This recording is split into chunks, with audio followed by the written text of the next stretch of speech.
నేను చనిపోయినా అనుకొని ఒక సోఫాలో పడుకొని ఉంటే మా వాళ్ళు ఊపిరి ఎప్పుడైపోతే అప్పుడు కిందేద్దామన్న సిచ్యువేషన్ ఉండే. సో ఇంగ్లీష్ మెట్లిక్ నా బాడీలో బ్లడ్ ఇన్ఫెక్షన్ అయ్యి 2 కిడ్నీస్ కూడా ఫంక్షనింగ్ స్లో అయిపోయి నేను 99.9 చనిపోయినా అనుకొని. సో అందరూ కూడా మెంటల్ గా ప్రిపేర్ అయి ఉన్నారన్నమాట. సో ఆ టైం నుంచి మేము చాలా నెంబర్ ఆఫ్ హాస్పిటల్స్ తిరిగాము.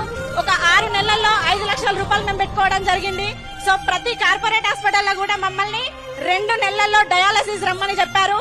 సో మా సార్ కున్న న్యూట్రిషన్ ఫుడ్ సప్లిమెంట్స్ నాలెడ్జ్ ద్వారా మేము వెస్టేజ్ ఫుడ్ సప్లిమెంట్స్ ద్వారా నాలెడ్జ్ తీసుకొని మా దగ్గర ఉన్న అవగాహనతోని నేను జనవరి 2024 23వ తారీఖు రోజు నా బర్త్డే మా అప్లయన్స్ రూపంలో వెస్టేజ్ ప్లాట్ఫామ్ మా దగ్గరికి రావడం జరిగింది.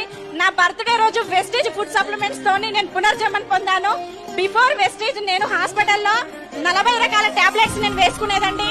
సో వెస్టేజ్ లకు రావడంతో 25 రకాల క్యాప్సిల్స్ నేను తీసుకున్నాను.